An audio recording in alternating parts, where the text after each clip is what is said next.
ప్రభువైన యేసుక్రీస్తు నామములో మీకు అందరికీ ప్రేమపూర్వకమైన వందనాలు తెలియజేస్తున్నా. ఈ సమయంలో ఆదివారం మనము ప్రార్థన కూడికను ప్రారంభిద్దాం. ప్రార్థన చేసుకుని మనము కూడికను ప్రారంభించుకుందాం. మహాపరిశుద్ధుడు అయిన మా ప్రియ పరలోకపు తండ్రి, మీ మిత్రులైన ప్రేమకు స్తోత్రాలు వందనాలు చెల్లిస్తున్నాం. దయచేత కృపచేత నా ప్రభా, ఈ దినం యొక్క పరిచర్యలో మమ్మల్ని చేర్చిన దాన్ని బట్టి స్తోత్రాలు చెల్లిస్తున్నాం. మిమ్మల్ని స్తుతించడానికి, ఆరాధించడానికి మీకు ఇచ్చిన కృపా భాగ్యాన్ని బట్టి స్తోత్రాలు చెల్లిస్తున్నాం. ఈ సమయంలో నా ప్రభా నాయన కొన్ని కీర్తనలు పాడుకొని నాయన స్తుతి కీర్తన, శిలువ కీర్తన, ఆరాధన కీర్తనలో మేము సాగిపోయి మీ సన్నిధిలో సాగిపోయే ఈ కార్యక్రమాన్ని మాకు దీవెనకరంగా, ఆశీర్వాదకరంగా చేయమని వేడుకుంటూ మా ప్రభువైన యేసుక్రీస్తు నామములో ప్రార్థన చేసి ప్రారంభిస్తున్నాం తండ్రి, ఆమేన్. ఈ సమయంలో మనము స్తుతి కీర్తనగా మన పెద్ద పాటల పుస్తకంలో నుంచి 81వ పాట 1-2 చరణాలు మాత్రమే పాడుతున్నాం.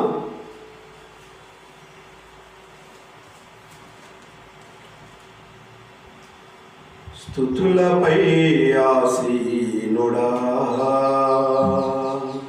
స్తుతించెదా నిన్ను, స్తుతులపై ఆసీనుడా అందుకో నా స్తుతి మాలిక, నా పేద హృదయ కీర్తిగా. అందుకో నా స్తుతి మాలిక, నా పేద హృదయ కీర్తిగా.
124 పాట పాడుకుందాం.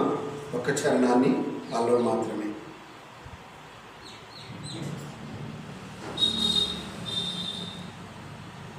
ఎంతో వింత ఎంతో చింత యేసునాదు మరణమంత, ఎంతో చింత ఎంతో వింత యేసునాదు మరణమంత, పంతముతో చేసిరంతా పంతముతో చేసిరంతా, సొంత ప్రజలు స్వామినంతా, సొంత ప్రజలు స్వామినంతా, ఎంతో వింత ఎంతో చింత యేసునాదు మరణమంత, పట్టి కట్టి నెట్టి కొట్టి తిట్టిరేసు నాదు నకట, పట్టి కట్టి నెట్టి కొట్టి తిట్టిరేసు నాదు నకట, అట్టి శ్రమల నుండి పలుకాడట్టి శ్రమల నుండి పలుకా, యేసు స్వామి నాడు యేసు స్వామి నాడు, ఎంతో వింత ఎంతో చింత యేసునాదు మరణమంత. ఆరాధన కీర్తన పాడదాం. 97వ పాటలో నుంచి ఆరాధన కీర్తన 4-5 చరణాలు మాత్రమే పాడుకున్నాం.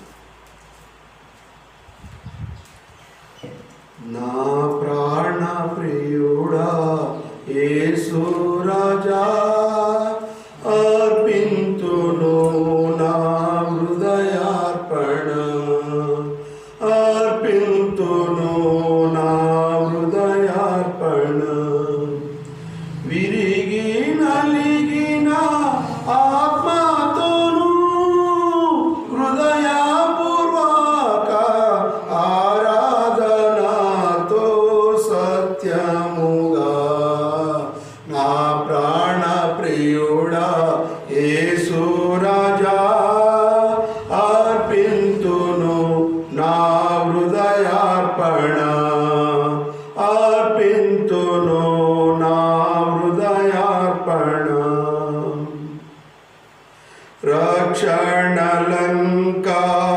రక్షణలంకారములను అక్షయముగునియారము, రక్షణలంకారములను అక్షయమగునియారము, రక్షకుడా నా కొసగితివి, దీక్షతో నిన్ను వీక్షించుచు స్తుతింతును, రక్షకుడా నా కొసగితివి, దీక్షతో నిన్ను వీక్షించుచు స్తుతింతును, నా ప్రాణ ప్రియుడా యేసు రాజా, అర్పింతును నా హృదయార్పణ,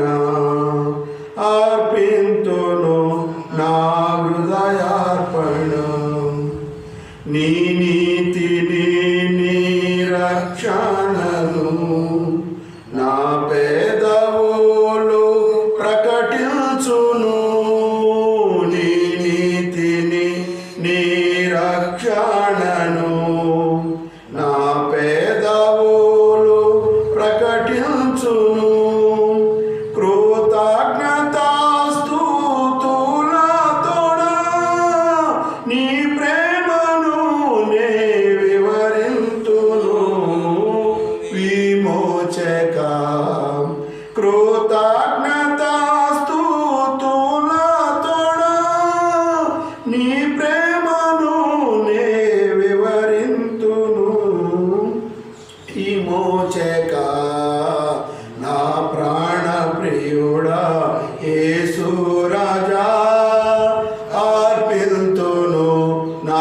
హృదయార్పణ అర్పింతును, నా హృదయార్పణ.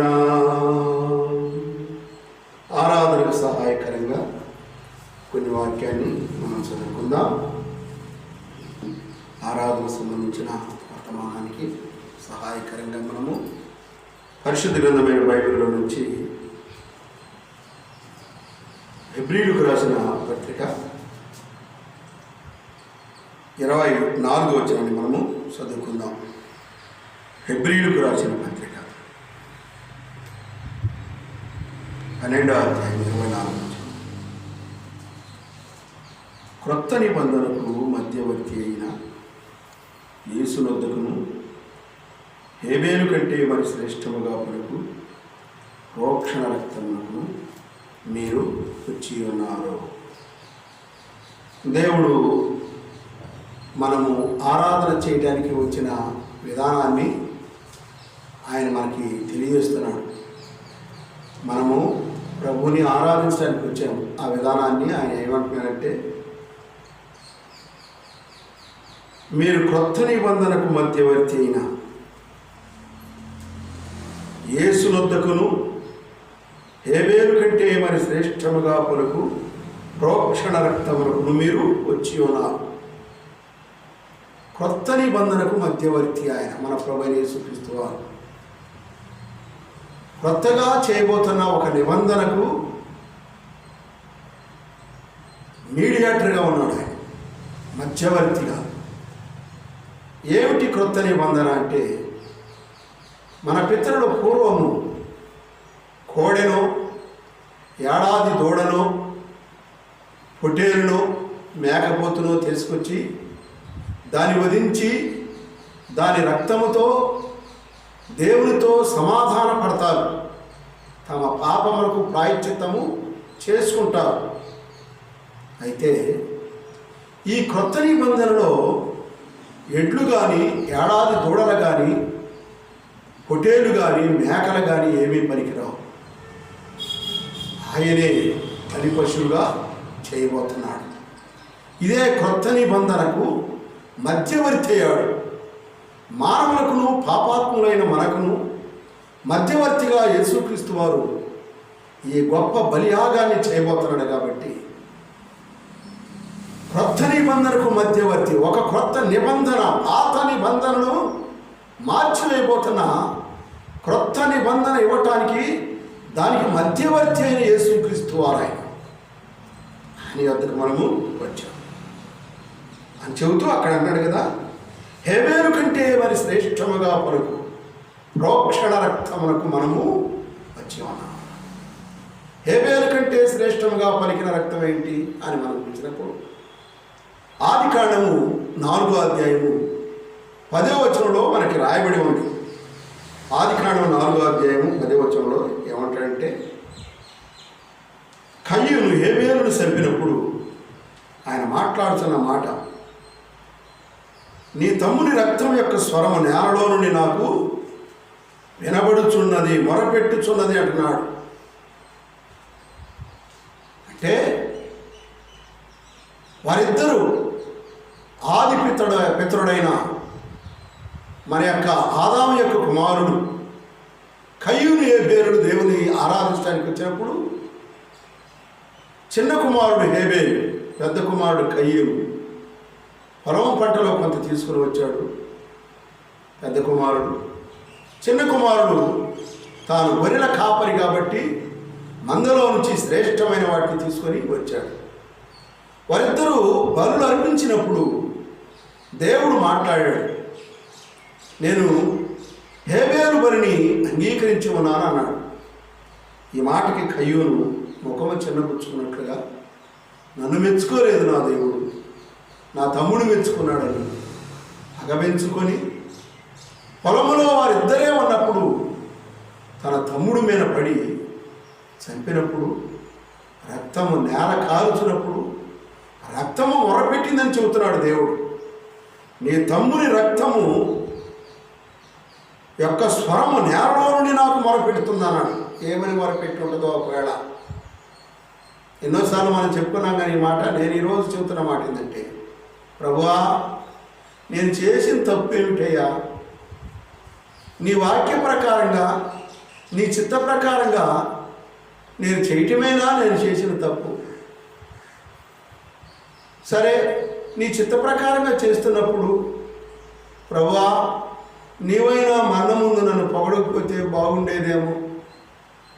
మా అన్న ముందు నీవు నన్ను పొగిడినందుకు మా అన్నకు కోపం వచ్చి నన్ను చంపాడయ్యా అని మొరపెట్టిందేమో. ఒకవేళ ఆ రక్తం,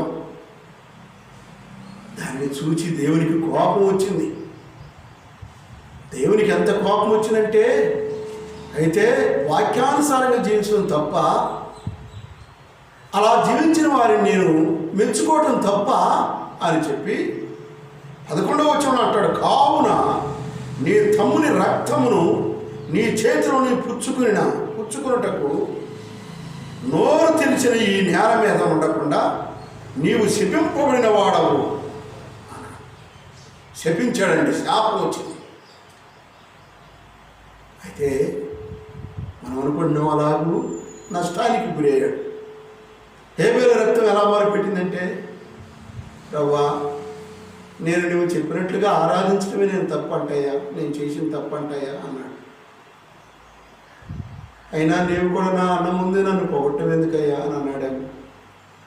ఆ కారణాలను బట్టి హేబేలు రక్తపు యొక్క మొరణ విని దేవుడు రౌద్రుడయ్యాడు, కోపగించుకున్నాడు. కయ్యూని మీద కోపగించుకొని నీవు దేశదిమ్మరి అవుతావు అన్నాడు. కానీ మన ప్రభువైన యేసుక్రీస్తు వారైతే సిలువలో కార్చిన రక్తాన్ని కారుస్తూ ఆయన అంటున్న మాట ఏంటంటే, మనకందరికీ తెలిసిన మాట. మత్తయి సువార్త 26వ అధ్యాయం 28వ వచనంలో ఆయన అంటాడు, ఇది నా రక్తం, అనేకుల పాప క్షమాపణ కొరకై చిందించబడుతున్న నిబంధన రక్తం. యేసుక్రీస్తు వారు కూడా కార్చాడు. ఆ రక్తం ఏం చేస్తుందో ఆయనే చెప్పాడు. అనేకుల పాప క్షమాపణ కొరకై చిందించబడుతున్న నిబంధన రక్తం. హేబేలు కంటే శ్రేష్టముగా పలికి, హేబేలు మంచిగానే మాట్లాడినా అంతకంటే శ్రేష్టంగా పలికిన యేసు రక్తం మనం చూస్తున్నాం. అలాగే మనము మొదటి యోహాను పత్రికలో మనం గమనించినప్పుడు 1వ అధ్యాయము 7వ వచనంలో యేసు రక్తము ప్రతి పాపము నుండి మనం కడిగి పవిత్రుడుగా చేస్తున్నాడు. అవునండి, యేసుక్రీస్తు వారి రక్తము మన ప్రతి పాపమును కడిగేది. హేబేలు రక్తము ఎవరి పాపాన్ని కడగలేదు. హేబేలు రక్తము తన అన్నమైన నేరారోపణగా మొరపెట్టింది దేవునికి. యేసు రక్తము ప్రతి పాపము నుండి కడిగి పవిత్రుడుగా చేస్తున్నాడు. కాబట్టి ఈ మాటలు మనం గమనించేటప్పుడు, ఆరాధన చేసేటప్పుడు, మనం ఆరాధన చేయడానికి వచ్చాం. మనం ఎలాగున్నామంటే, హేబేలు కంటే శ్రేష్టముగా పలుకు ప్రోక్షణ రక్తం అన్నాడు. అంత మాత్రమే కాకుండా ఇంకా ఎటువంటి సందర్భంలో ఇంకెక్కడెక్కడికి వచ్చామో మనం హెబ్రీయులకు రాసిన పత్రిక 12వ అధ్యాయంలో 24వ వచనాన్ని మనం చూసాం కదా. ఒకసారి 23వ వచనం కూడా చదువుదాం. చూడండి, అక్కడ ఒక లిస్టు రాశాడు. కొంతమంది సమక్షానికి వచ్చామంట. ఒకవేళ ఇప్పుడు మనం ఇళ్లలోనే ఉండి మనం ఒంటరిగా ఉండి ప్రార్థన చేసుకోవచ్చు. కానీ 23వ వచనంలో ఏమంటున్నాడు చూడండి, పరలోకమందు రాయబడి ఉన్న జ్యేష్ఠుల సంఘమునకును. చూచారా, మనమంట పరలోకమందు రాయబడిన జ్యేష్ఠుల సంఘమునకును వారి మహోత్సవమునకును అందరి న్యాయాధిపతి అయిన దేవుని వద్దకును సంపూర్ణ సిద్ధి పొందిన నీతివంతుల ఆత్మల వద్దకును అన్నాడు. మనం ఎక్కడి దగ్గర వచ్చామంట? సంపూర్ణ సిద్ధి పొందిన నీతివంతుల ఆత్మల వద్దకు వచ్చామంటే ఇప్పుడు మనం ఆరాధన చేయడానికి వచ్చామంటే మనం ఎక్కడికి వస్తున్నామో, ఆయన మన యొక్క స్థాయి ఏమిటో, మనం ఎక్కడున్నామో, ఎలా ఉన్నామో, మనం ఆరాధన చేస్తున్నాం, మనల గురించి ఆయన మాట్లాడుతున్న మాటలు ఇవి. పరలోకమందు రాయబడి ఉన్న జ్యేష్ఠుల సంఘమునకు వచ్చామంట. మనం జ్యేష్ఠుల సంఘమునకును వారి మహోత్సవమునకును అందరి న్యాయాధిపతి అయిన దేవుని వద్దకును సంపూర్ణ సిద్ధి పొందిన నీతివంతుల ఆత్మల యొద్దకు వచ్చామన్నాడు. ఇంతమంది దగ్గరికి వచ్చామంట మనం ఇప్పుడు. దేని ద్వారా? క్రొత్త నిబంధనకు మధ్యవర్తి అయిన యేసు రక్తం వద్దకు వచ్చినందువల్ల ఎంతమంది దగ్గరికి మనం వచ్చామంట. ఎంత గొప్ప ఆధిక్యతని మనకి.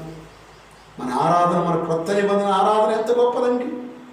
మన పితరులు కోడెలను ఏడాది దూడలను ఏదో తీసుకొచ్చి చేశారు.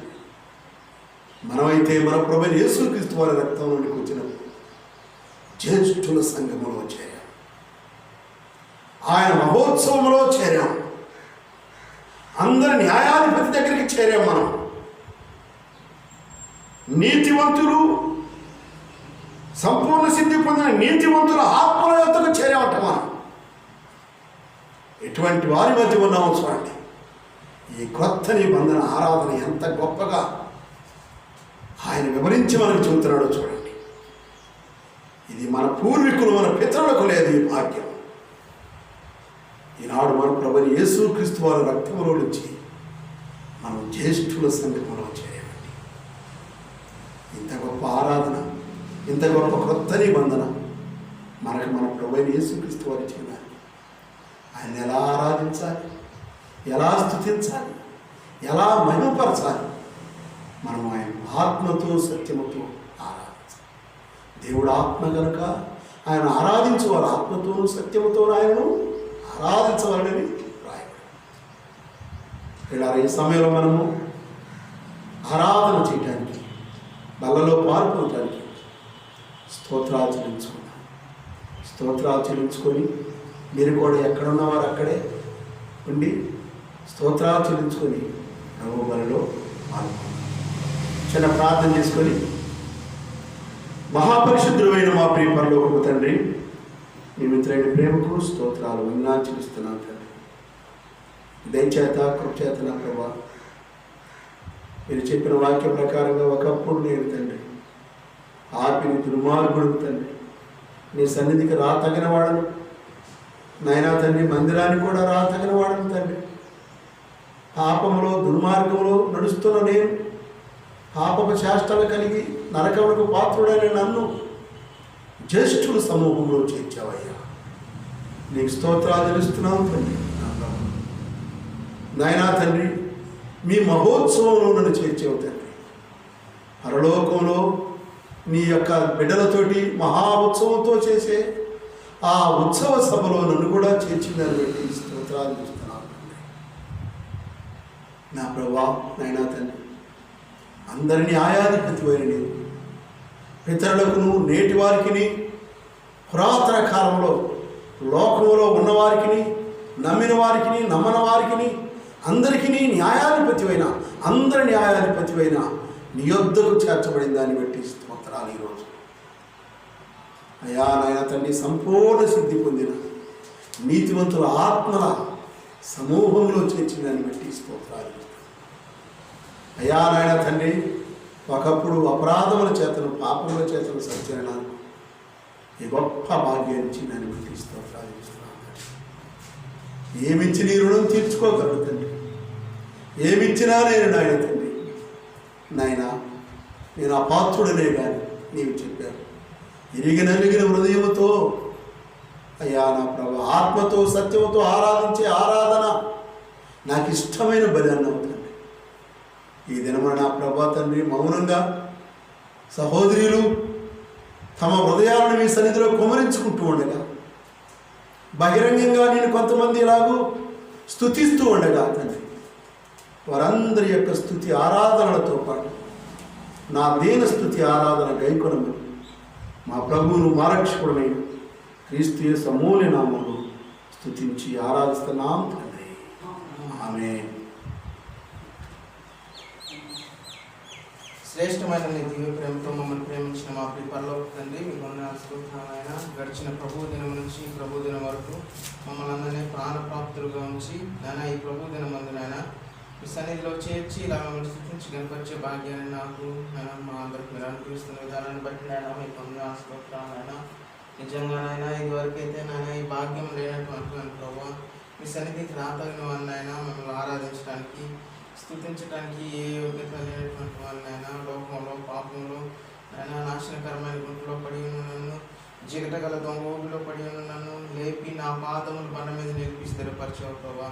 ఇప్పుడైతే మీ సన్నిధిలోనైనా మిమ్మల్ని స్థుతించి కనపరిచే భాగ్యాన్ని అయినా మిమ్మల్ని ఆరాధించే భాగ్యాన్ని కృపను నాకు అనుగ్రహించిన విధానాన్ని బట్టి నైనా మీకు వేలాది వందనాలు స్తోత్రాలైనా అయినా మా పితరులు చేసిన పాపంనైనా ఆజ్ఞ అతిక్రమించిన పాపం అయితుండగానైనా అటు పాపంలోనైనా మేమందరం కూడా పాలిభాగస్థం అయితుండగానైనా పాపానికి వచ్చి జీవితం మరణం నిత్యాగ్నిగుండం నిత్య మరణం అయితుండగానైనా నేను ఆ మరణానికి పాత్రమైన నన్ను నాయన మమ్మల్ని అందరినీ మీరు ప్రేమించి ఈ అమూల్యమైన రక్తంతో కడిగి గొప్ప విడుదలను విమోచనను గొప్ప రక్షణను మాకు అనుగ్రహించిన విధానాన్ని బట్టి నాయన మీకు వేలాది వందనాలు స్తోత్రాలైనా ఆయన పాపం లేనటువంటి వాడిగా కన్యక గర్భంలో జన్మించి పాపం లేనటువంటి వాడిగా 33.5 సంవత్సరాలు జీవించిన నాయన మాకు రావాల్సిన శిక్ష నాయన మాకు రావాల్సిన నాయన అసలు మరణం నాయన ఏ పాపం ఎరుగునటువంటి మీరు నాయన పవిత్రుడు నిర్దోషు నిష్కల్మషులను పాపలలో చేరక ప్రత్యేకంగా ఉంచబడిన మీరు నాయన మా పాపం నిమిత్తం నాయన ఏ పాపం ఎరుగునటువంటి మీరు నాయన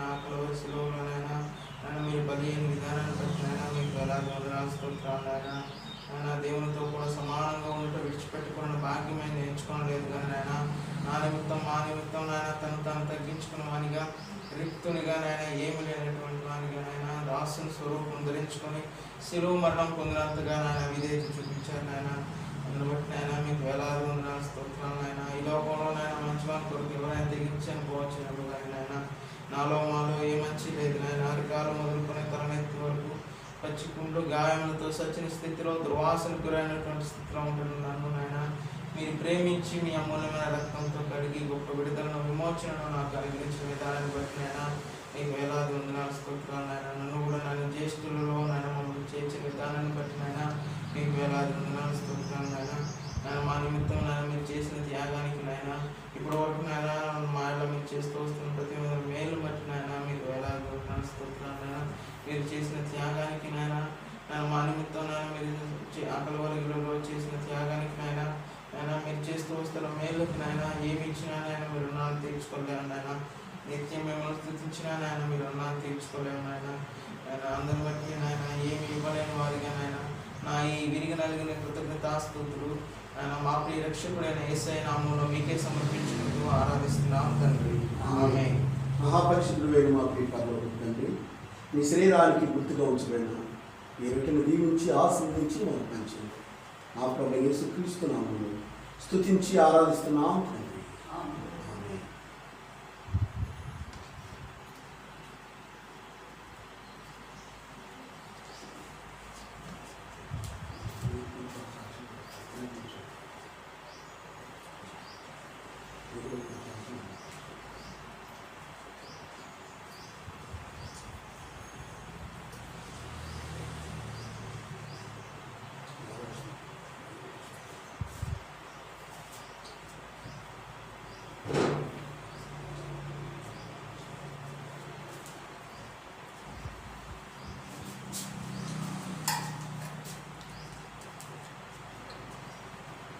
ఆ ప్రకారమే భోజనం వెళ్తున్నా నేను ప్రార్థన ఇచ్చుకుని కృతజ్ఞతాస్తుతులు చెల్లించి ఇది మీ కొరకు అనేకుల కొరకు క్షమించబడుతున్న నా రక్తం నన్ను జ్ఞాపకం చేసుకున్నట్టు మీరు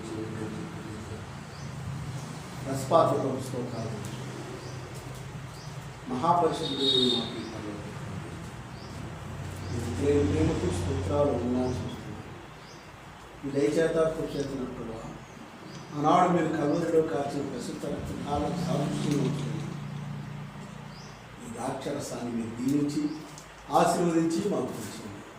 మా ప్రభువైన యేసుక్రీస్తు నామములో స్తుతించి ఆరాధిస్తున్నాం.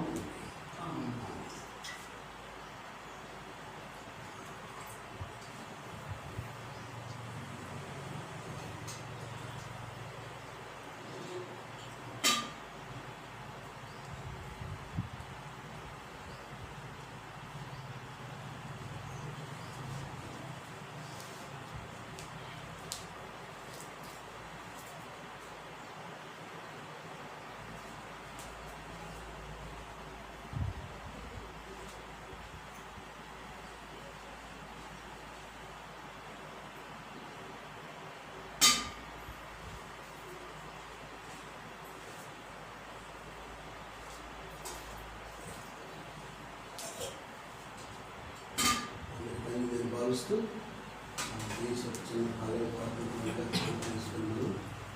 ఆరాధన కార్యక్రమాలను నేర్చుకున్నాం. కానుకల పాత్ర కరమును తాకంగా కలువారి ప్రేమాను కొలవేసి నీవు కడు ప్రేమనొలకించు పెదవులనేగాక కడు ప్రేమనొలకించు పెదవులనేగాక కనుపరచుము నీ ప్రేమ కానుక రూపమున కనుపరచుము నీ ప్రేమ కానుక రూపమున కానుకల పాత్ర కరమును తాకంగా కలువారి ప్రేమాను కొలవేసి నీవు కడు ప్రేమనొలకించు పెదవులనేగాక కడు ప్రేమనొలకించు పెదవులనే కాక కనుపరచుము నీ ప్రేమ కానుక రూపమున కనుపరచుము నీ ప్రేమ కానుక రూపమున. చిన్న ప్రార్థన చేసుకున్న తర్వాత ఒక పాట దేవదాస్ పాడతాడు. తర్వాత వాక్యాన్ని విందాం. మహాపరిశుద్ధుడు అయిన మా ప్రియ పరలోకపు తండ్రి, మీ మిత్రులైన ప్రేమకు స్తోత్రాలు వందనాలు చెల్లిస్తున్నాం. దయచేత కృపచేత నా ప్రభా ఈ యొక్క దిన పరిచర్యలో మీరు చేసిన గొప్ప కార్యాన్ని బట్టి స్తోత్రాలు చెల్లిస్తున్నాం. మేము ఇలాగ చేసి బయట ఉన్న వారికి నాయన తండ్రి లైవ్ ద్వారా పంపించడానికి మీరు ఇచ్చే కృపను బట్టి స్తోత్రాలు. అందరం కూడుకునే అవకాశం లేదు కాబట్టి నాయన తండ్రి నాయన లైవ్ ద్వారా పంపుకోవడానికి మీరు ఇచ్చిన చిన్న సౌకర్యాన్ని బట్టి కూడా స్తోత్రాలు చేస్తూ ఆరాధన విషయంలో కానుకలను బట్టి బలాన్ని బట్టి మీకు స్తోత్రాలు చేస్తూ పాల్పొందిన బిడ్డలను దీవించి ఆశీర్వదించమని ఈ భాగ్యం లేని వారికి అనుసరించలేదు ఇచ్చిన ఈ కానుకలను ఈ అర్పణను ఈ దివ్య సేవార్థమై వాడబడినట్లుగా ఆశీర్వదించమని యేసయ్య నామంలో ప్రార్థన చేసి అడిగి వేడుకుంటున్నాం తండ్రి, ఆమేన్. ఈ సమయంలో దేవదాసు పాట పాడతారు. ప్రభు నామమున అందరికీ వందనాలు. ఈ సమయంలో ఒక చిన్న పాట పాడుకొని దేవుని నామాన్ని మహిమపరుద్దాం. ఎడబాయని నీ కృప నన్ను విడువది అన్నటికీ అనే పాట పాడుకుందాం.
విశ్వాస పోరాటంలో ఎదురాయ శోధనలు లోకాశల జడిలో సడలితి విశ్వాసములో విశ్వాస పోరాటంలో ఎదురాయ శోధనలు లోకాశల జడిలో సడలితి విశ్వాసములో దుష్టుల క్షేమమునే చూచి ఇక నీతి వ్యర్థమని అనుకొనగా దుష్టుల క్షేమమునే చూచి ఇక నీతి వ్యర్థమని అనుకొనగా దీర్ఘ శాంతము గల దేవ నా చేయి విడువక నడిపించితివి దీర్ఘ శాంతము గల దేవ నా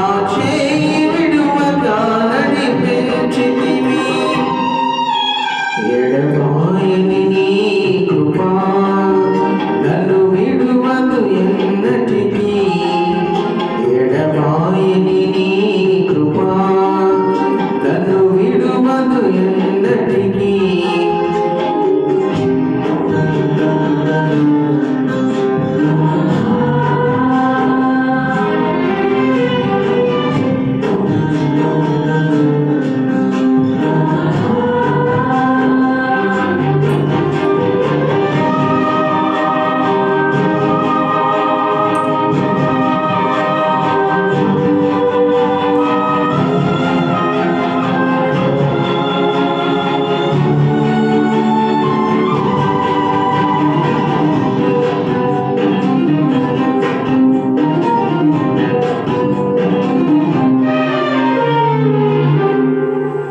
నీ సేవలు ఎదురైనా ఎన్నో సమస్యలలో నా బలమును చూచుకుని నిరాశ చెందితిని నీ సేవలు ఎదురైనా ఎన్నో సమస్యలలో నా బలమును చూచుకుని నిరాశ చెందితిని భారమైన ఈ సేవను ఇక చేయలేనని అనుకొనగా భారమైన ఈ సేవను ఇక చేయలేనని అనుకొనగా ప్రధాన యాజకుడా యేసు నీ అనుభవాలతో బలపరచితివి ప్రధాన యాజకుడా యేసు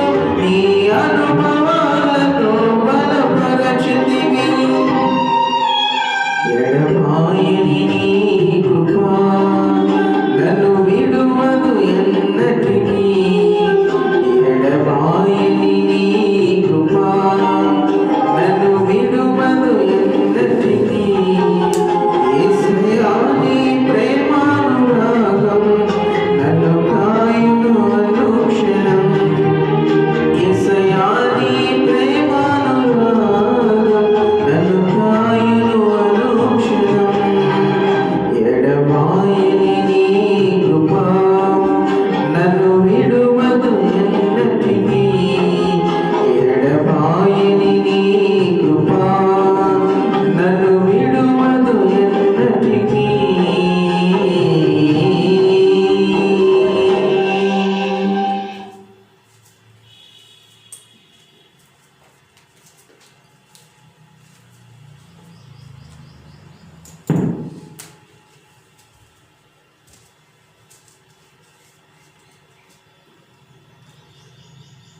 ప్రభు యేసుక్రీస్తు నామములో మరొకసారి మీకు అందరికీ ప్రేమపూర్వకమైన వందనాలు తెలియజేస్తున్నాం.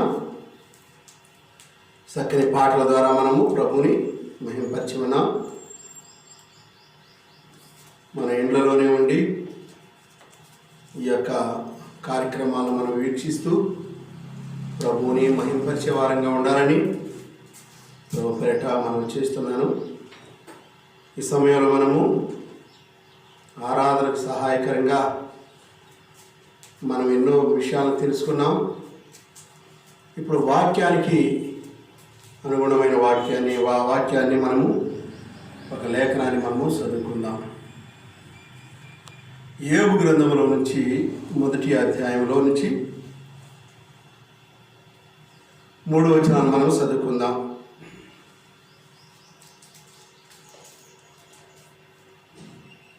ఊజు దేశమందు యోబు అను ఒక మనుషుడు ఉండెను.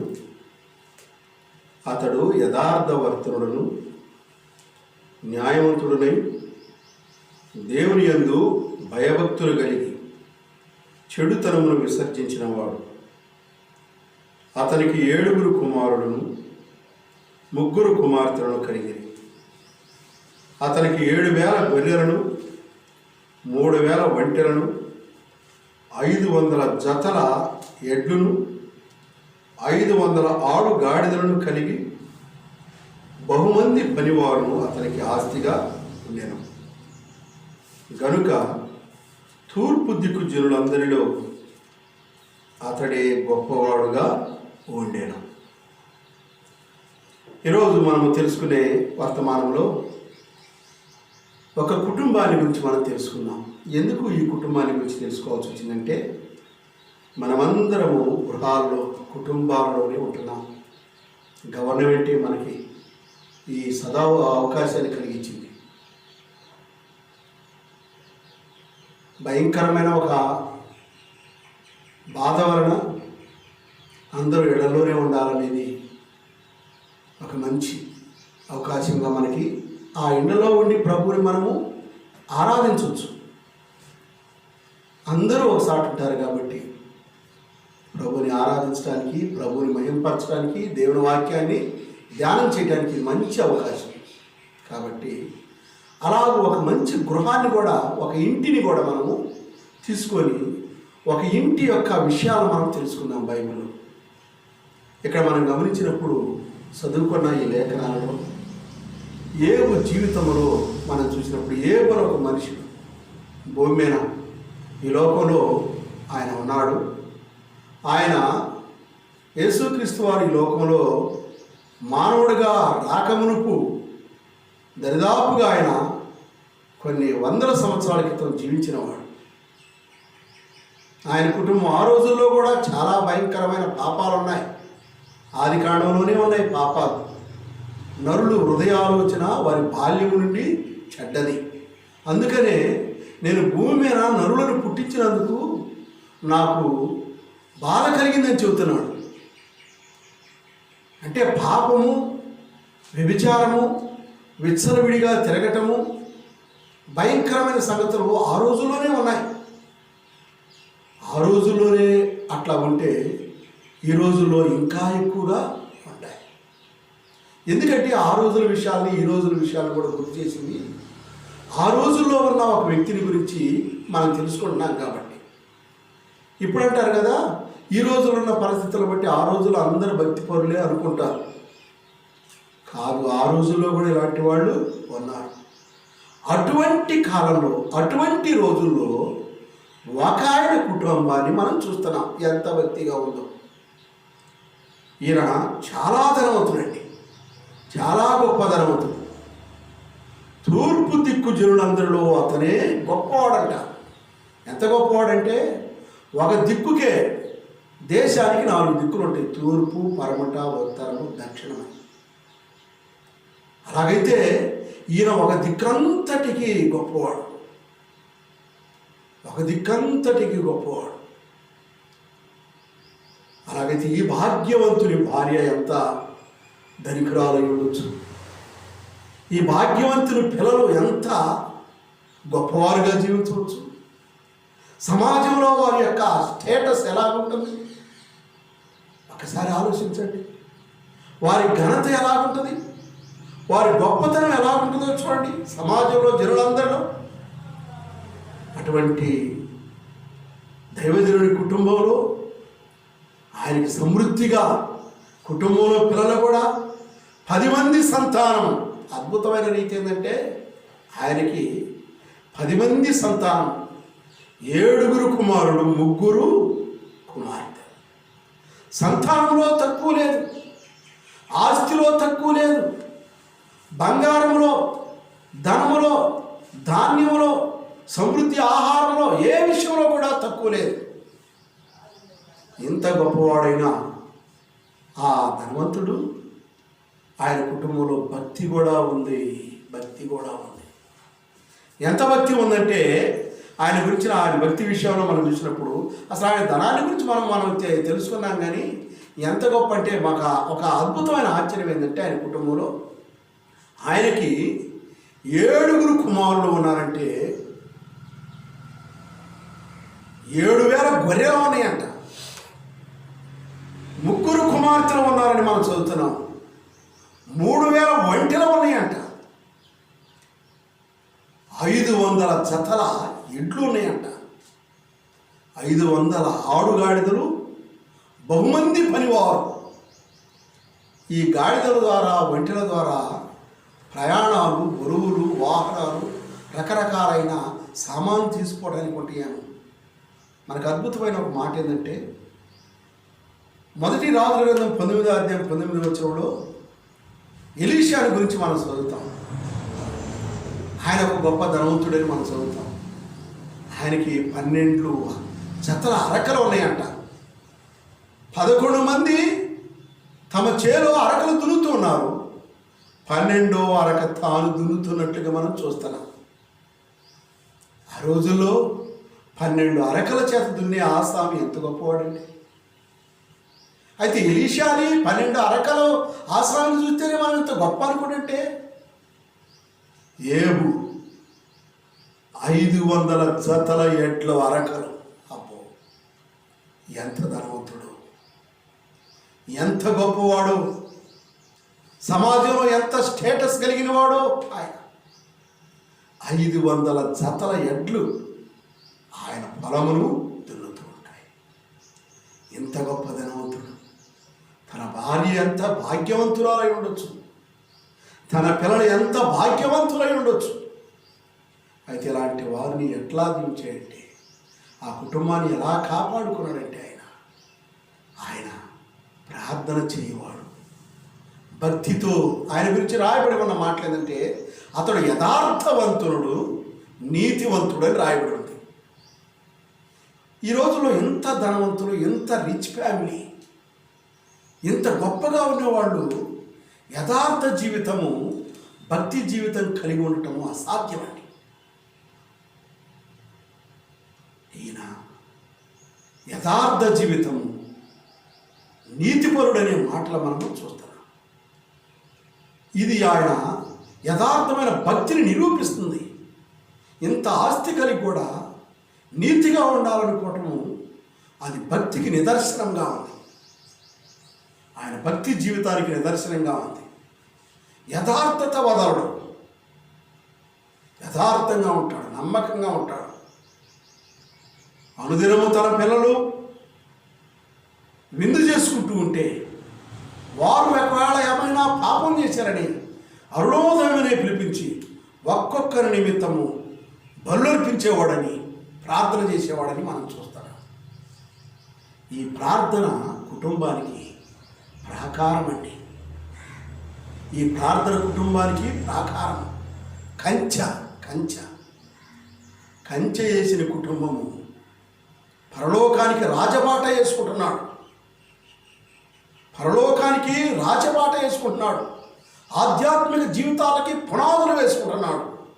ప్రార్థన ఉందంటే నీ భక్తి జీవితాన్ని నిరూపించవచ్చు. నీ కుటుంబంలో, నీ బిడ్డలకి, నీ కుటుంబంలో ఒక గొప్ప అలవాట్లు మీరు చేసుకోవచ్చు. అటువంటి ప్రార్థన జీవిత కుటుంబాన్ని మనం ఈరోజు చూడటానికి కారణం ఏంటంటే మనమందరం ఇళ్లలో ఉంటాం. ఇప్పుడు తెలుస్తుంది క్రైస్తవుల కుటుంబాలు ఏమిటో. నిజంగా దేవుణ్ణి నమ్ముకున్న కుటుంబాలు అందరం ఇళ్లలో ఉంటున్నాం కదా, ప్రార్థన చేసుకుంటున్నామా, మనం ఎలా ఉంటున్నామా అనేది ఈ పరిస్థితుల్లో మనకు అర్థమవుతూ ఉంటుంది. ఇళ్లలోనే ఉండగలుగుతున్నామా, ప్రార్థన చేసుకోగలుగుతున్నామా, ప్రభువుకు చెప్పుకోగలుగుతున్నామా మనములు, మన విశ్వాసుల కుటుంబం అని లోకానికి కూడా కనబడుతుందా ఈ సందర్భంలోనైనా? ఇలాంటి పరిస్థితుల్లోనైనా మన విశ్వాసులమని, దేవుని నమ్ముకున్న బిడ్డలమని మనం నిరూపించగలుగుతున్నామా? ఒకసారి చూడండి, అలాగ జీవిస్తే ఏబు తన జీవితంలో ఎలాగుందో ఒక మాట తెలియజేస్తున్నాడు. యోబు గ్రంథం 5వ అధ్యాయం 24 నుంచి 26 వచనాలు చదువుదాం. చూడండి, 5వ అధ్యాయము 24 వచనం నుంచి 26 వచనాల వరకు చదువుదాం. యోబు గ్రంథంలో 5వ అధ్యాయం 24 వచనం 6 వరకు చదువుదాం. నీ డేరా క్షేమ నివాసమని నీకు తెలిసి ఉండును, నీ ఇంటి వస్తువులను నీవు లెక్క చూడగా ఏది పోయి ఉండదు, మరియు నీ సంతానమును విస్తారమును నీ కుటుంబీకులు భూమి మీద పచ్చిక వలె విస్తరించుదురని నీకు తెలియదు. వాటి కారణమున ధాన్యపు పనులు ఇల్లు చేరునట్లు పూర్ణ మనస్సు గలవాడవై నీవు సమాధికి చేరదు. అవునండి, ఎంత గొప్ప మాటలు మాట్లాడుతున్నాడు. ఇలాంటి ప్రార్థన జీవితం కలిగిన ఎండలో ఆయన అంటున్నాడు, నీవు పూర్ణ వయస్సు గలవాడవై నీవు సమాధికి చేరదు. వాటి కారణ ధాన్యము పనులు ఇంటికి చేరతాయి. ఎప్పుడు చేరాలో అప్పుడు చేరతాయి నీ ఇంటికి. ఇక్కడ అంటున్న మాట ఏంటంటే, నీ డేరా క్షేమ నివాసముగా ఉండును, నీ ఇల్లు నీ ప్రాకారము క్షేమంగా ఉంటుందంట, క్షేమ నివాసముగా ఉండును అంటున్నాడు. నీ వస్తువులలో ఏది పోగొట్టుకోలేదు నీవు అంటున్నాడు. మనం అనుకుంటాం కదా, మన వస్తువులు అంటే మనం ఏమనుకుంటాము, మన ఇంట్లో ఏదైనా వస్తువులు, ఏదైనా విలువైన వస్తువులు పోయినాయా అనుకుంటాం. మనం బంగారం ఏమైనా పోయిందా, ఎండిపోయిందా, లేకుంటే వంట పాత్రలు ఏమైనా పోయినాయా అని మనం అనుకుంటా ఉంటాం. అది కాదు సుమా. ప్రార్థన జీవితం కలిగి ఉంటే నీ ప్రేమ తప్పిపోలేదు, నీ పరిచర్య తప్పిపోలేదు, నీ విశ్వాసము తప్పిపోలేదు, నీ పాటలు పాడే వరం తప్పిపోలేదు, నీ వాక్యం చెప్పే వరం తప్పిపోలేదు, నీ పరిచర్య చేసే విధానం తప్పిపోలేదు. నీ ఆత్మీయ జీవితాలలో ఏది నువ్వు పోగొట్టుకోవు. అవునండి, చాలామంది పోగొట్టుకుంటున్నారు. ఏది పోగొట్టుకోవు. నీ వస్తువులలో, నీ ఇంటి వస్తువులలో ఏది పోగొట్టుకోవు అంటే మనం అనుకుంటున్నాం మన ఇళ్లలో వస్తువులు బంగారం ఇవి పోగొట్టుకుంటున్నాం అనుకుంటున్నాం. ఇవి కాదు. నీ ఆత్మీయ విధానంలో, నీ ప్రభు జీవిత విధానంలో నీ మాటలో తప్పిపోవటం కానీ, నీ జీవితంలో తప్పిపోవటం కానీ, నీ బ్రతుకులో తప్పిపోవటం కానీ, విశ్వాసత కోల్పోవటం కానీ ఏది పోగొట్టుకోవు. ఏది పోగొట్టుకోవు. నీవు నెమ్మదిగా ఉంటావు. ఒకవేళ ఇప్పుడు నష్టపోయినట్టుగా ఉన్నట్టుగా కనపడుతున్నాం మేము. అక్కడ రాయబడిన మాటలో 26వ వచనంలో వాటి కాలమున ధాన్యపు పనులు ఇల్లు చేరును. ఏ కాలం ఉంటుందో ఆ కాలం ఖచ్చితంగా చేరుతాయి. ధాన్యపు పనులు ఇల్లు చేరుతాయి. నువ్వు అలాంటి ప్రార్థన జీవితం కలిగి ఉంది. ఒకవేళ ఉండకపోతే, ప్రార్థన జీవితం కలిగి ఉండకపోతే ఏమంటున్నాడో భక్తుడైన దావీదు తన కీర్తనలో రాశాడు ఒక మాట. ఆ మాట మనం చదువుదాం. చూడండి, ఒకవేళ అలా భక్తిగా ఉండకపోతే ఏం జరుగుతుందో కూడా చెప్పి రాశాడు. మహారాజైన దావీదు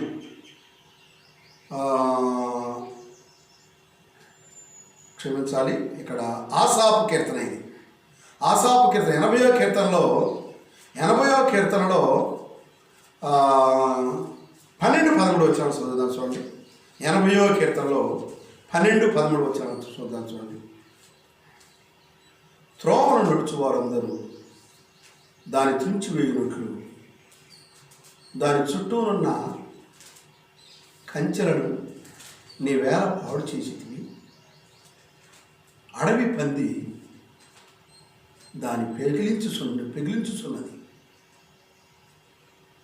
నీ పొలములోని పశువులు దాన్ని తినివేయుచున్నది. ఈ మాటలు మనం గమనించినప్పుడు త్రోవను నడుచువారందరూ దాన్ని తుంచి వేయునట్లు దాని చుట్టూనున్న కంచెను నీ వేళ పాడు చేసి తివేస్తాడు. మన ఆత్మీయ జీవితాల్లో ప్రార్థన లేకపోతే, మన కుటుంబాల్లో ప్రార్థన లేకపోతే, విశ్వాసం లేకపోతే, భక్తి జీవితాలు లేకపోతే మన కుటుంబాలు ఎట్లుంటాయంటే మనమే పాడు చేసుకున్నామంట. ఒక రైతు పొలములో పైరేసిన తర్వాత దానికి భద్రతగా చుట్టూ కంచె వేసుకుంటాడు. పంట పండాలని, తను చేసిన పరిచర్య ఇంటికి రావాలని, తన ధాన్యం ఇంటికి చేరాలని, పొలములు వేసుకున్న తర్వాత, చేరు సిద్ధం చేసిన తర్వాత, మందులు వేసుకున్న తర్వాత, విత్తనాలు వేసిన తర్వాత దాని చుట్టూ కంచె భద్రం చేసుకుంటాడు. అయితే పొలము పంటకు భద్రత కంచె అయితే నీ ఆత్మీయ జీవితానికి భద్రత ప్రార్థన కంచె. ఆ కంచెని వేళ తీసివేసితివి. ఒకవేళ నువ్వు లేకపోతే, ఆ జీవితాలు నీకు లేకపోతే, ఆ ప్రార్థన లేకపోతే అని అంటున్నమాట, త్రోవలు నడుచు వారందరూ దాన్ని తుంచివేయినట్లు దాని చుట్టూ ఉన్న కంచెను నీవేళ పాడు చేసితివి. నీ ప్రార్థన జీవితం నీ కుటుంబానికి లేకుండా ఎందుకు చేసేవు ఇట్లా? నువ్వు నీ కుటుంబానికి, నీ బిడ్డలకి, నీకును ఈ ప్రార్థన విధానం లేకుండా చేసినందువలన త్రోవలు వెళ్ళే వాళ్ళు ఏం చేశారంటే దాన్ని తుంచివేస్తున్నారు. త్రోవను వెళ్ళేవాళ్ళు దాని తీగలను తుంచివేస్తున్నారు. తీగలంటే ఏమిటంటే, మనం జాగ్రత్తగా ఆలోచించినప్పుడు చెట్టు మలిసిన తర్వాత తీగలు వేస్తున్నాయంటే దాని అర్థం ఏంటంటే, పిల్లలు కానీ, స్త్రీలు కానీ, ఇంట్లో కుటుంబంలో కానీ, నేను సంఘములో, చర్చిలో పరిచర్య చేయాలనే ఆలోచన ఒక తీగ మొలిచింది. నేను పాట పాడాలనే ఒక ప్రేరేపణ అనే ఒక తీగ మొలిచింది. నేను వాక్యం చెప్పాలి, నేను సాక్ష్యం చెప్పాలి, నేను కానుకివ్వాలి, నేను దైవ సేవకులతో స్వార్థ పరిచర్యలో పాల్పొందాలి అనే తీగలు నీ కుటుంబంలో, నీ బిడ్డలలో నీకు కలుగుతూ ఉంటే ఆ ఆశలను తుంచివేస్తున్నారు. ప్రార్థన లేనందువలన దారిని పోయేవారు ఆ కోరికలు లేకుండా చేస్తున్నారు. ఇప్పుడు ఏ కోరిక లేని పిల్లలు ఏం చేస్తూ ఉంటారు? అప్పుడు పార్కులకి వెళ్తారు, షికారులకు వెళ్తారు, ఫంక్షన్లకు వెళ్తారు. యవనస్తులు భయంకరంగా, ఈనాడు స్త్రీలు కూడా కొన్ని కుటుంబాల్లో యవనస్తులు, వయసు వచ్చిన అమ్మాయిలు ఎక్కడికి వెళ్తున్నారో సంపూర్ణంగా ఇంటి వారికి కూడా తెలియదు. అమ్మాయి ఆడికెళ్ళిందంటే ఎక్కడో ట్యూషన్ అంటన్నా, లేదా ఏదో వాళ్ళ స్నేహితురాలు ఏదో ఫంక్షన్ అంట, వాళ్ళు ఎక్కడికి వెళ్ళింది కూడా తెలియదు. స్త్రీల పరిస్థితి ఇంత ఘోరంగా ఉంటే పురుషులు మనం ఎట్లా ఉంటున్నాము? పురుషుల పరిస్థితి ఎట్లా ఉంటుందో చూడండి. గ్యాంగ్ రేపులు, భయంకరమైన త్రాగుడు, వ్యభిచారం, మనుషుల్లో ఎట్ట విచ్చలవిడిగా భ్రాంతి షాపులకు తీసుకుని వెళ్తున్నారు స్నేహితులు.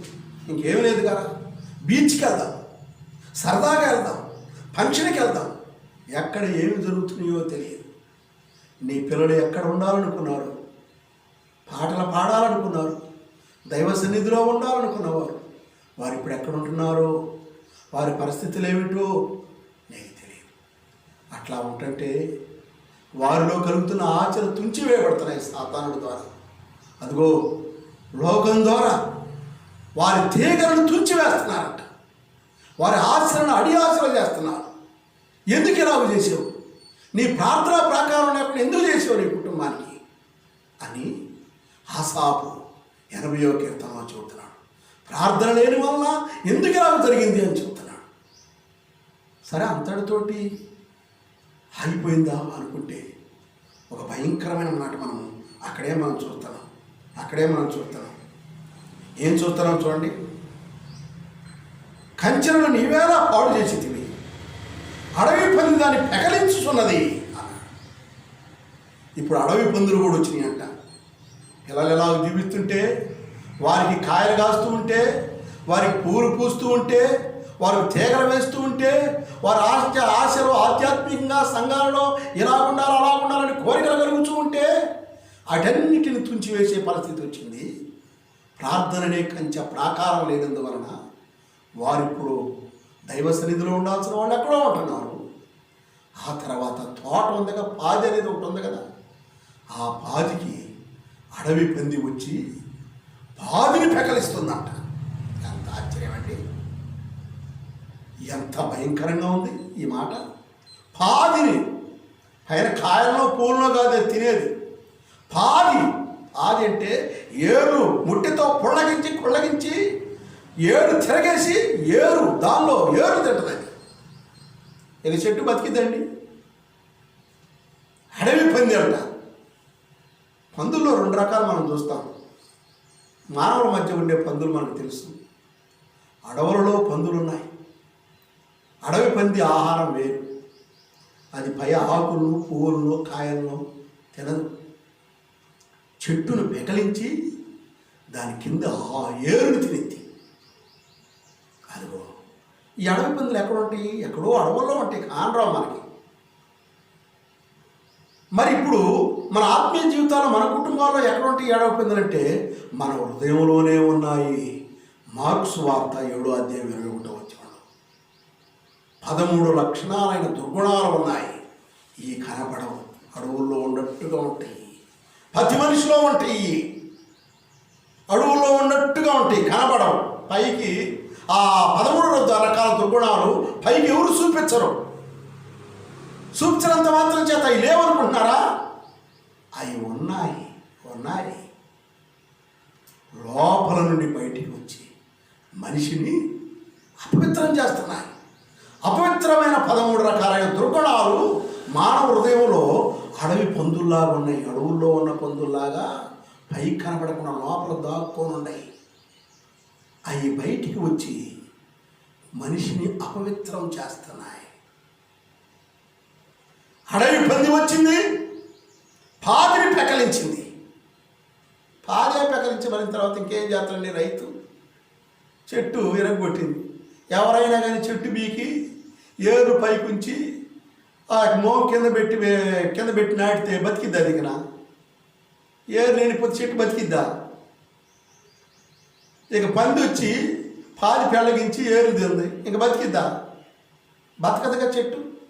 ఇక ఏం చేస్తారంటే తీసుకెళ్ళి పశువుల కన్నా ఏంటి ఆహారం దాన్ని ఆ చెట్లని ఎందుకు దాకపోయినట్టు అని చెప్పి అని అంటారు. అక్కడ అది కూడా రాయబడింది, పొలములోని పశువులు దాన్ని తినివేయించున్నవి. 13వ వచనం ఉందండి ఆ మాట కూడా. పొలములోని పశువులు దానిని తినివేయించున్నాయి. అయ్యో ఎంత ఘోరం అండి, ఎంత విచారకరం. ప్రార్థన జీవితం లేకపోతే, ప్రార్థన బ్రతుకు లేకపోతే ఎంత భయంకరంగా ఉంది, ఎంత విచారకరంగా ఉంది. ఆలోచించండి. ఈ సమయంలో మనం తెలుసుకుందాం. అంత మాత్రమే కాకుండా మరొక మాట కూడా మనం గమనిద్దామండి. యెషయా గ్రంథం 28వ అధ్యాయము 8వ వచనాన్ని కూడా మనం ఒక మాట చూద్దాం. యెషయా గ్రంథము 28వ అధ్యాయము 8వ వచనం చదువుతాం.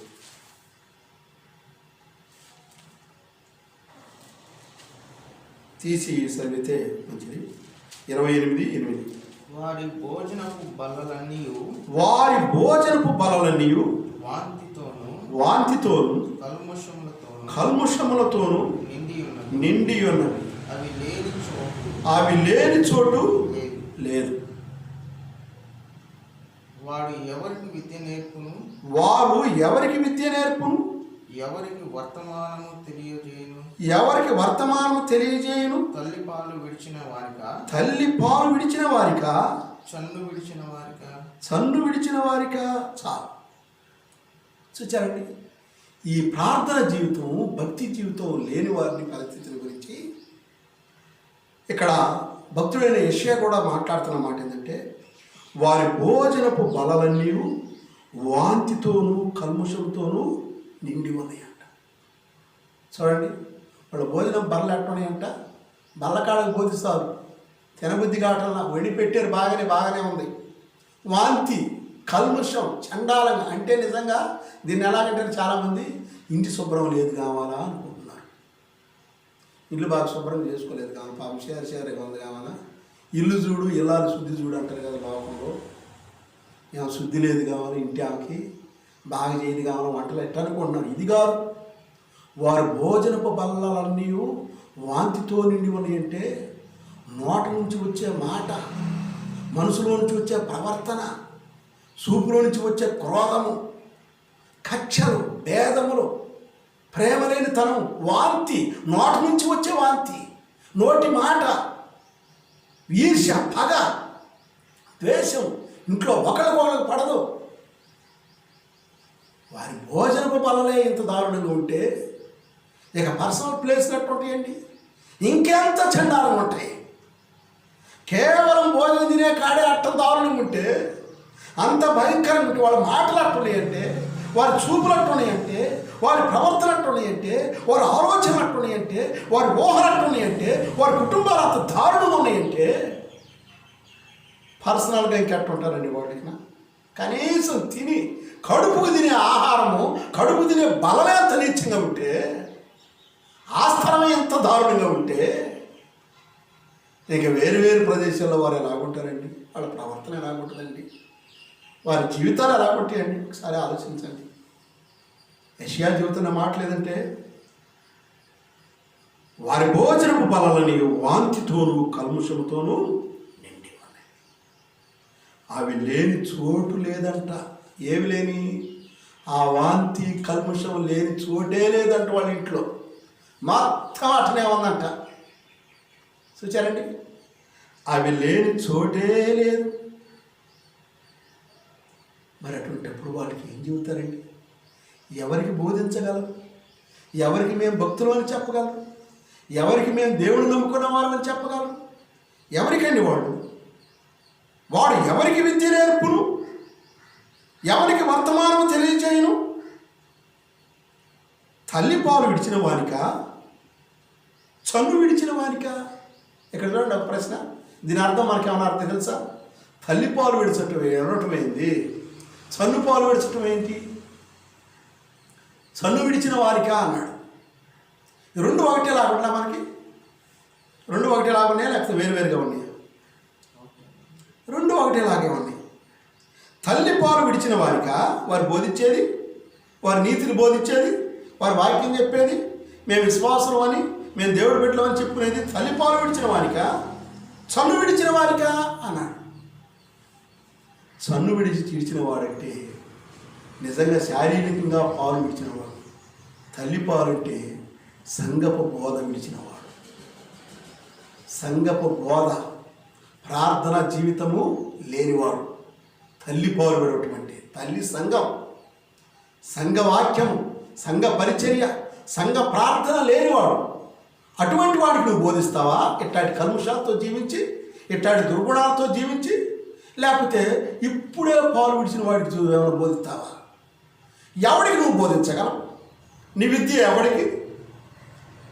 నీ భక్తి ఎవరికి? నీవెవరికి చెప్పగలవు? అసలు నీ పరిస్థితి ఎలాగుంది?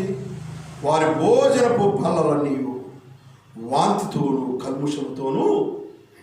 పాలు విడిచిన పిల్లకి ఎట్లాంటి ఆహారం పెట్టే వరకు నువ్వు ఆ పిల్లవాడు ఏం చేస్తాడు?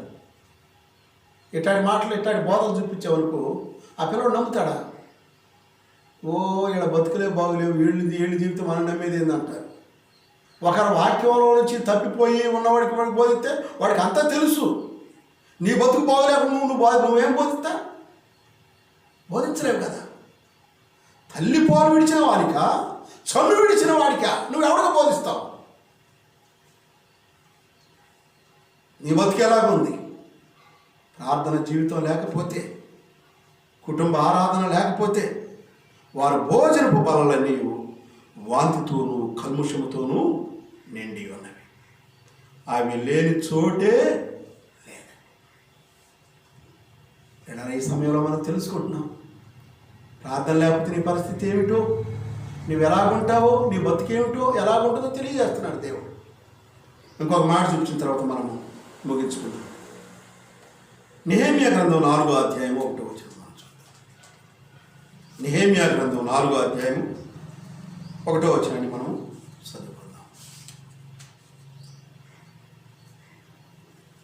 మేము గోడ కట్టుచున్న సమాచారం విని సన్బల్లుడు మిగులు కోపగించి రౌద్రుడై యూదులను ఎగతాళి చేసి సోమ్రోను దండువారి ఎదుటను తన స్నేహితుల ఎదుటను ఇట్లా నేను దుర్బలులైన ఈ యూదులు ఏమి చేయుదురు? తమంతట తాము ఈ పని ముగించురా? బలులు అర్పించి బలపరుచుకుందురా, ఒక దినమందే ముగింతురా, కాల్చబడిన చెత్తను, కుప్పలుగా పడిన రాళ్లను మరలా బలమైనదిగా చేయుదురా. ఈ మాటలు చూసినప్పుడు ఇంకా ఉన్నాయి, అవన్నీ చదవాల్సిన లేదు, అవసరమైతే మీరు చదివి తెలుసుకోండి. ఇక్కడ మనం చూసినప్పుడు ప్రాకారము కట్టుచుండగా యెరూషలేము దేవాలయము పాడైపోయినప్పుడు మనం చూస్తున్నాం. నెహెమ్యా, నా పితరుల నుండి సమాధులు పాడైనప్పుడు, నా పట్టణము పాడైనప్పుడు, నా కుటుంబ పరిస్థితి వ్యవస్థ పాడైనప్పుడు, నా సంఘ పరిస్థితి పాడైనప్పుడు, సమాజ వ్యవస్థ పాడైనప్పుడు నేను ఎలా సంతోషించగలను, ఎలా ఉండగలను అని చెప్పినప్పుడు ఆ రాజుల కాలంలో నెహెమ్యా అనుమతి తీసుకొని ప్రాకారంలో కట్టడానికి వెళ్ళాడు. ప్రాకారం అంటే పట్టణపు ప్రాకారం అండి, అది చర్చి కాదు. పట్టణపు ప్రాకారం లేక ఇంటి ప్రాకారం, ఏమి ఇంటి ప్రాకారం అనుకో, లేకపోతే నీ ఇంటి ప్రాకారం ప్రార్థన అనుకో. ప్రాకారం కట్టుతుంటే సాతానుడికి ఇష్టం ఉండదు. అంటే దాని అర్థం ఏందో తెలుసా? చర్చి కడితే ఏమనడు, చర్చికి డబ్బులు ఏమంటే ఇస్తారు, నీళ్ళు కూడా ఇస్తారు. మేము ఆత్మను సంపాదించినప్పుడు సంపాదించుకోండి, ఎంత ఎన్ని ఆత్మలైనా సంపాదించుకోండి, ఏం పర్లా. పెద్ద పెద్ద కూడికలు పెడుతున్నాం, పెట్టుకోండి. బైబిల్ తరగతులు జరుపుతున్నాం, జరుపుకోండి అని ఎవరంటారు తెలుసా? సాతానుడు. నువ్వేదైనా చెయ్యి, చర్చి కట్టు, మీటింగ్లు పెట్టు, బైబిల్ క్లాసులు పెట్టు, బ్రహ్మాండంగా ఫంక్షన్లు చేసి బ్రహ్మాండంగా చెయ్యి, ఏం పర్లా. పాటల పాడు, వాయిద్యాలు వాయించు, అన్నీ చేయి, ఏం పర్లా. ఎందుకంటే నేను కూడా ఉంటాను కదా అక్కడే. నేనుండి నువ్వు ఎంతవరకు చేయాలనో, నువ్వు ఎంతవరకు జాగ్రత్తగా ఉండాలనో నా జాగ్రత్త నేను చేసుకుంటానుగా. ఓ చేసుకో, అన్నీ చేసుకో అంటాడు సాతానుడు. ఏమనడు. ప్రాకారం కడితే మాత్రం ఒప్పుకోడు సాతానుడు. ప్రాకారం అంటే ఎందుకు తెలుసా? ప్రార్థన. నా భక్తి జీవితం ఎక్కడ పాడైద్దో, నా ఆత్మీయ జీవితం ఎక్కడ నాశనం అయిద్దో, నా కుటుంబ బిడ్డలు ఎట్లా పాడైపోతారో, ఎట్లా దారి తప్పిపోతారో, నా భర్త, నా బంధువులు, నా ఇంటి వారు, నా సంఘం వారు ఎలా పాడైపోతారో వాటన్నిటిని గురించి భద్రపరుచుకునేదే ప్రార్థన ప్రాకారం. ఈ పట్టణపు ప్రాకారము ప్రార్థనకు గుర్తండి. ఈ పని చేస్తుంటే మాత్రం సాతానుడు ఒప్పుకోడు. ఎందుకో తెలుసా? నాకు ప్రవేశనం లేదే, చుట్టూ ప్రార్థనా ప్రాకారం ఉంటే నేనట్టపోయేది. నువ్వు మీటింగులు పెట్టుకుంటే నేనేమన్నా, నేను కూడా ఉంటాను కదా అక్కడ. నువ్వు ఎంతవరకు చేయాలో అంతవరకే చేపిస్తా. నేను ఉంటా. నాకు అనుమతి ఉంది కదా. నువ్వు మీటింగులు పెట్టుకో, అనేక ఆత్మను సంపాదించు, పాటలు పాడు, వాక్యం చెప్పు, ఎంతమంది గ్యాదరింగ్ అయినా ఉండి, మీరు ఎట్టయినా ఉండండి, అక్కడ నేను కూడా ఉంటాను. కాబట్టి ఎవరిని ఎంతవరకు ఉండాలో అంతవరకు కంట్రోల్గా ఉంచుకుంటా. అసలు నేనే రావటానికి అధికారం లేకుండా అబ్బో కాంపౌండ్ వాళ్ళు కట్టేస్తున్నావే, చుట్టూ ప్రాకారం కడుతున్నావా, అలాగైతే నా ప్రవేశం లేకపోతే ఎట్ట? అమ్మో, అలాగైతే ఇప్పుడు నేను ఒప్పుకోను. ప్రాకారం కడితే ఒప్పుకోను. ఏది చేసినా నాకు ఇష్టమే. ప్రార్థన చేస్తే నాకు ఇష్టం ఉండదు. ప్రార్థన చేస్తే నేను రావడానికి అవకాశం ఉండదు. అవునండి, ఇలాగే మన జీవితాల్లో మనం ప్రార్థన చేస్తూ ఉంటే సాతానుడు రాలేదు. కొన్నిసార్లు ప్రార్థనలో ఉండగా అన్ఎక్స్పెక్టెడ్గా ఏదో అర్జెంట్ సంగతులు గబగబా తడతారు. నాన్న ఎవరో వచ్చారని ప్రార్థన జరుగుతుంటే మనం ఇట్లా చేస్తూ ఉంటాం. అర్జెంట్ కాల్స్ వస్తాయి, కొన్ని అర్జెంట్ అవసరతలు వస్తూ ఉంటాయి, రకరకాల సమస్యలు వస్తూ ఉంటాయి. ఇంట్లో భార్య నుంచి కానీ ఎవరి నుంచి కానీ ఏదో సమస్యలు వస్తూ ఉంటాయి. ఆ పని తొందర పెడతా ఉంటాయి. ప్రార్థన నడవదు. కొన్నిసార్లు మన మనసులో కూడా ఏదేదో తలంపులు వస్తూ ఉంటాయి. ప్రార్థనలో కూడా ప్రార్థన నడవదు. అటువంటిప్పుడు ఏం చేయాలో తెలుసా? అవసరమైతే పెద్దగా ఏం చేసుకోవటమే. పెద్దగా చేసుకున్నందువలన లోపల మన ఆంతర్యంలో ఏ తప్పులకి ఊహించుకోవడానికి, ఆలోచించుకోవడానికి అవకాశం ఉండదు. బయట వినేవాళ్ళు కూడా నిన్ను డిస్టర్బెన్స్ చేయడానికి ఇబ్బంది పడతారు. అబ్బో ప్రార్థన చేసుకున్నాడుగా ఎట్టా అని. తెలివైన విశ్వాసంగా భక్తిపూర్ణంగా మనం అలాగ చేయాలి. నీ ప్రార్థన జీవితం నడవకపోతే అవసరమైతే బహిరంగంగా చేయి, పెద్దగా చేసుకో. అప్పుడు కానీ సాతాను నీ యొద్ద నుంచి పారిపోడు, నీ దగ్గరకు రాలేకపోతాడు. పిల్లల ఈ సమయంలో మనం గమనిస్తున్నాం, ఉందా నీకు ఈ కుటుంబము?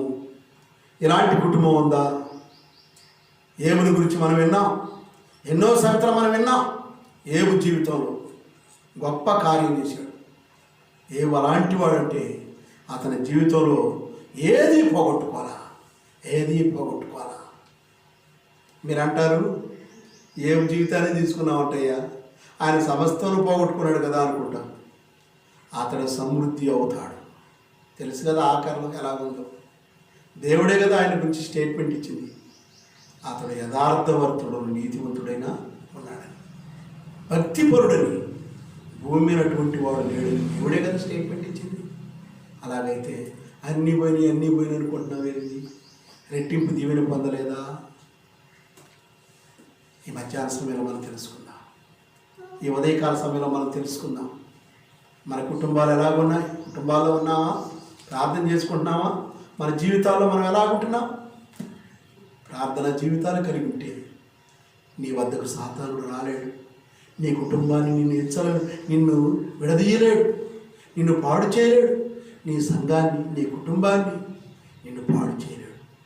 వాడికి అవకాశం ఇచ్చావా? ఆసాపు 80వ కీర్తన చెప్పినట్లుగా, ఎందుకు నువ్వు అలాగ చేసావు? ప్రాకారాన్ని ఎందుకు పడగొట్టావు? దాన్ని పోయే వాళ్ళందరూ తుంచివేశారే, అడవి పందులు వచ్చి పెరకలించి నీవే. ఇలాంటి కార్యం నువ్వు ఎందుకు చేసావు నీ కుటుంబంలో? అలా చేసినందువల్ల నీ భోజనపు బల్ల కల్ముషంతోనూ వాంతితోనూ నిండి ఉంది. నీ బిడ్డలో ఆలోచన, ప్రవర్తనలు, మాటలు, క్రియలు. దీన్ని పోగొట్టాలనే ప్రార్థన ప్రాకారము అవసరం. నీ ఆత్మీయ జీవితానికి రాజపాట వేసుకుంటున్నావు, అది నువ్వు మరొక నీ ఆత్మీయ జీవితంలో అలా వేసుకోవాలని ప్రభుత్వం మనం చేస్తున్నాం. దేవుడి మాట మన కోసం నియమించినట్లుగా ప్రార్థన చేసుకుని మనము ముగించుకుందాం. మహాపరిశుద్ధుడు అయిన మా ప్రియ పరలోకపు తండ్రి, మీ మిత్రుని ప్రేమకు స్తోత్రాలు, వందనాలు చేస్తున్నాం. ఈ దయచేత కృపచేత నా ప్రభా, ఉదయకాల సమయంలో నాయన తండ్రి, మీరు ఇచ్చిన కృపను బట్టి, మధ్యాహ్నం కావుతున్న ఈ సమయాల్లో మీరు ఇచ్చిన ఆలోచన బట్టి, మీరు ఇచ్చిన తలంపును బట్టి, మీరు ఇచ్చిన వాక్యాన్ని బట్టి, మీరు ఇచ్చిన మా ఆధ్యాత్మిక జీవితాలకి మీరు ఇచ్చిన పురికోలు హెచ్చరికలను బట్టి కూడా మీకు స్తోత్రాలు తెలుస్తాం. ఈ వాక్యం ద్వారా నా ప్రభా, కుటుంబాల్లో ఆలకించే వారికి నాయన, కుటుంబ పరంగాను, సంఘపరంగాను, సమాజపరంగాను నాయన తండ్రి హెచ్చరింపబడి దిద్దుకునేవారుగాను, నీ రాజ్యానికి, నీ సన్నిధికి తమ ఆధ్యాత్మిక జీవితాలలో రాజబాటలు వేసుకునేవారుగాను ఉండటానికి సహాయం చేసి ఆశీర్వదించమని యేసు ప్రభు నామంలో ప్రార్థన చేసి అడిగి వేడుకుంటున్నాం తండ్రి. ఆమె అందరికీ ప్రేమ వందనాలు. కూడికి ముగించబడుతుంది. సెలవు తీసుకుందాం.